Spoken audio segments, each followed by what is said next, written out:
Please welcome former legislator in the Colorado State Senate, Kevin Lundberg.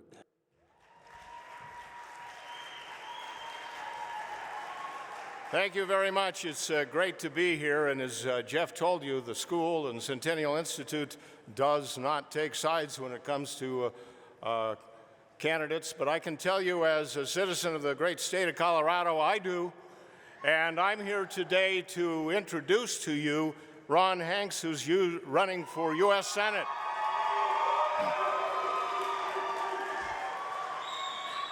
And Ron he's a common man just like the rest of us, but he has uncommon qualifications and abilities that makes me believe that he will be the best U.S. Senator for the state of Colorado for 2022's election.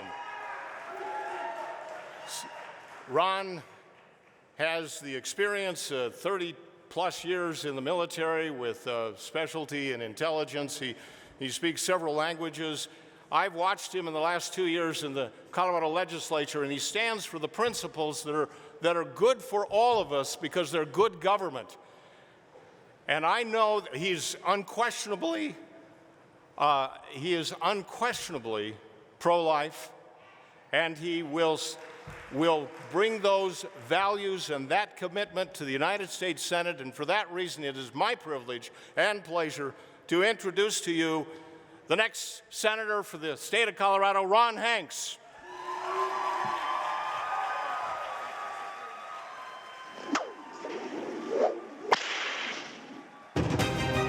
Restore military capability. Restore American manufacturing.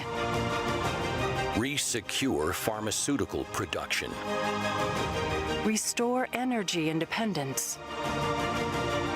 Restore border security. Restore national security. Restore Colorado. Resecure America.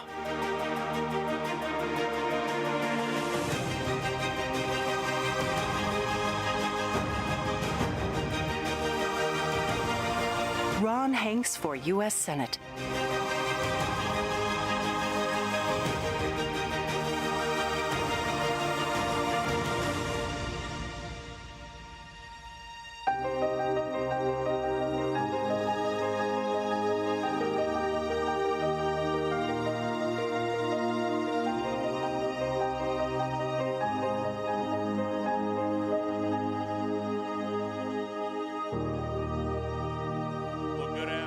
Western Conservative Summit, citizens of Colorado and patriots across this great nation.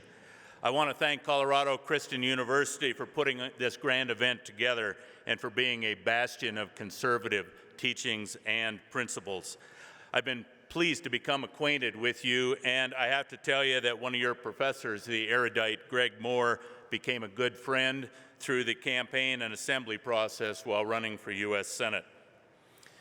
As I started to prepare for this 13th Western Conservative Summit, I was inspired to send a message to the remarkable grassroots team that is working this entire state corner to corner, and those that came to this event hall hours before it opened at daybreak to set up tables and put literature out supporting this grassroots campaign, Hanks for Colorado.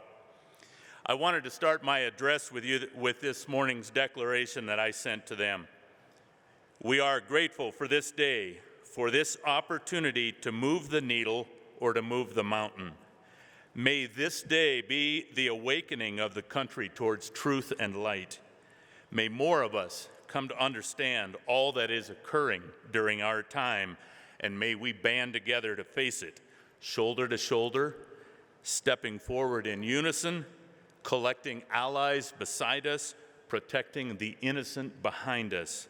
May we push back the enemy in ways that surprise and overwhelm them and force them to face the reality of their evil they do and towards repentance for it. May this country thrive under warm light and abundance with unity, brotherhood, and divine purpose at the forefront. We are at a crossroads, and the candidates were asked to direct our speeches towards that theme. It is, as Ronald Reagan said, our time for choosing. Are we the party of life and liberty? I believe we are, and to that end, I have fought against abortion and fervently fought for the Second Amendment. I have fought for both in the legislature. Before that, I served in the Air Force for 32 years, enlisted and commissioned, active and reserve. I served in combat zones in Iraq with mobility air forces alongside infantry units from Fort Carson in 2003 in Iraq. I mention them not to compare my service to theirs, but to honor them. Although I served 32 years, there have been many soldiers, sailors, Marines who've done more for America, paid a higher price in a shorter period with less rank to secure the blessings of liberty we enjoy up to now. Some secured our liberties and did not return. We owe them. We owe them to remember them and to move the fight forward. Are we the party of liberty? We ought to be. Yet let me read a quote from Ayn Rand and let us see where we think we are today. When you see that in order to produce, you need to obtain permission from men who produce nothing. When you see that money is flowing to those who deal not in goods, but in favors. When you see that men get richer by graft and by pull than by work, and your laws don't protect you against them, but protect them against you. When you see corruption being rewarded and honesty becoming a self-sacrifice, you may know your country is doomed. Are we doomed? Is the corruption that is bringing us inflation, border insecurity, fuel shortages and price hikes, supply chain shortages, and indoctrinated children, are they going to continue its abject tyranny over the American people? Or is this a party of liberty that saves it? We are. When we fight for life, we don't fight for life some of the time. We fight for all of it, because everyone deserves a birthday. When we fight for liberty, we fight for all of us. This fight is a matter of national security.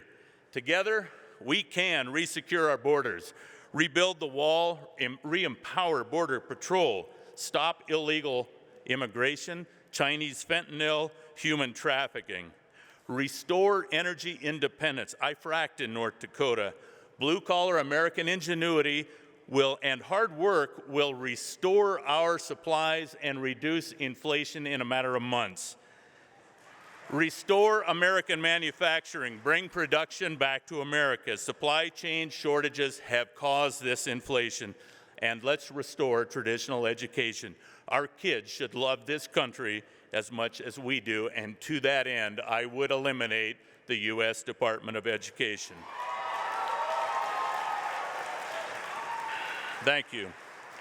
I am the proven conservative in this race. I am top line on the ballot because Republicans at Assembly selected me as their only candidate. I'm asking you to saddle up and ride. This is winnable, and you'll want to be a part of it. Join us at hanksforcolorado.com, and God bless America. Thank you. Please welcome 710 K News radio talk show host and former district attorney for the 18th Judicial District, George Brockler.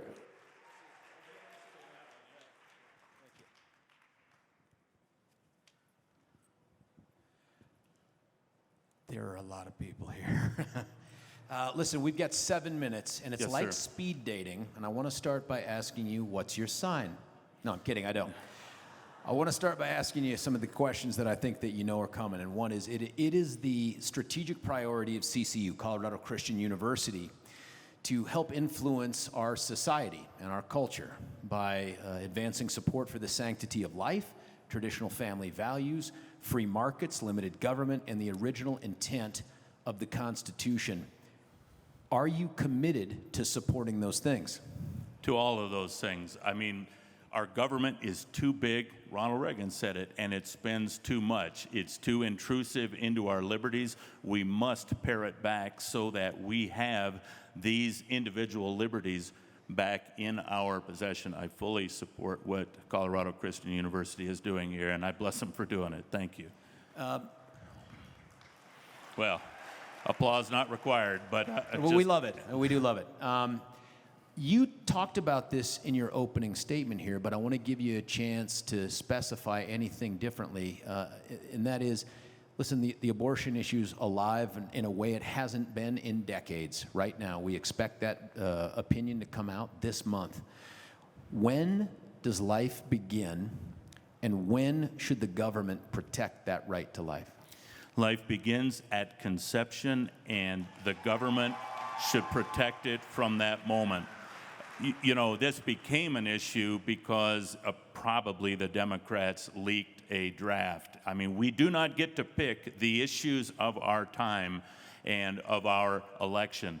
This is an important issue. It may be a social issue, but you know, it's more than that. It's murder.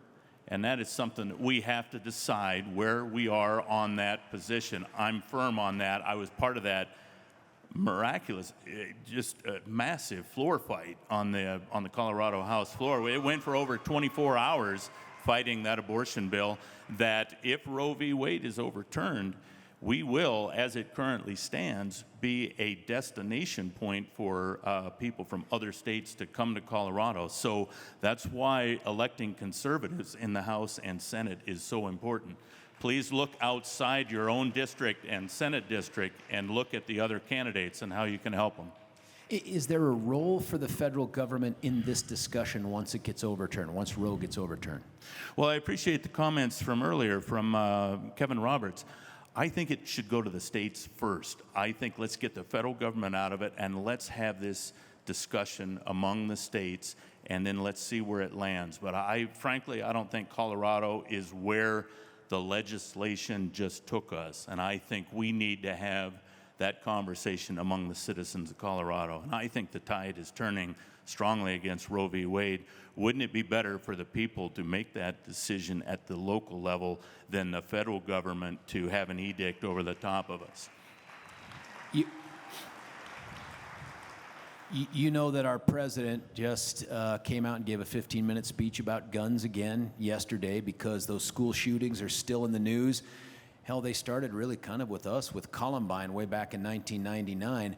In that federal role that you seek right there, what are your plans to address that? How do we address that?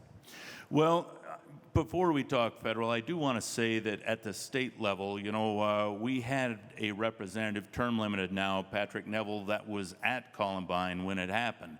So he's the guy I turned to ask the question, what can we do? And he and also Representative Kevin Van Winkle put legislation in to try to get school security money added to the budget in the neighborhood of $30 million, ended up getting $6 million. That's the start. But I would not infringe on our Second Amendment rights with the crime rate going up as it is, with the other issues, the police being disempowered. We have to maintain our Second Amendment rights, but we have to have secure schools as well. And so I would put money and energy towards securing our schools. I mean, propping doors open is a bad idea at any location, certainly where we have our kids masked. Thank you. These are going to be really small topics. Nobody ever talks about these things. What do you think should be done about open borders, inflation, and recession? Well, there we are. Those are national security issues to me, and those are truly what I believe this race is all about. Joe Biden has put us in the worst national security position I have ever seen in my lifetime. My adult life and all of that was military. You know, the border is wide open. We got fentanyl coming across from China. We have human trafficking that is the moral tragedy of our lifetime, along with abortion, and illegal immigrants coming in. We have to secure the border, and it's not hard. We start rebuilding the wall and re-empowering the Border Patrol. How about inflation and the recession? What are your thoughts? Well, inflation to me is driven by the supply shortages that we have seen because we're getting so many goods from China that did not arrive. They're still offshore. And fuel. Diesel now is almost $6 here, and it's over $6 in other states.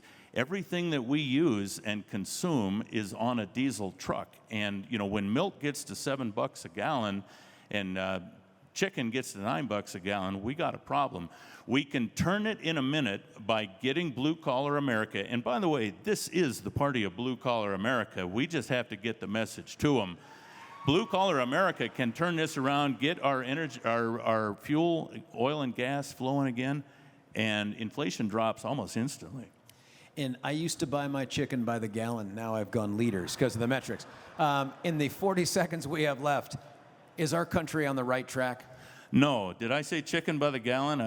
You did. Okay. It was awesome. That's how they're going to start marketing it. It's easy to get down because chicken sometimes is hard to swallow. But is the country on the right track? No. No, Biden has been a disaster, and he's exceeded my expectations of his ability to ruin things. I would ask you to go look at my table. I've got a letter I wrote to Joe Biden on the anniversary of his disastrous surrender of Afghanistan, and it encompasses everything. He's been worse than we thought. We need leadership to turn the tide on this. We need conservatives in the Senate. I stand before you humbly as a conservative Republican. Ladies and gentlemen, Ron Hanks. Thank you very much, George. Great job. Great job. You want that?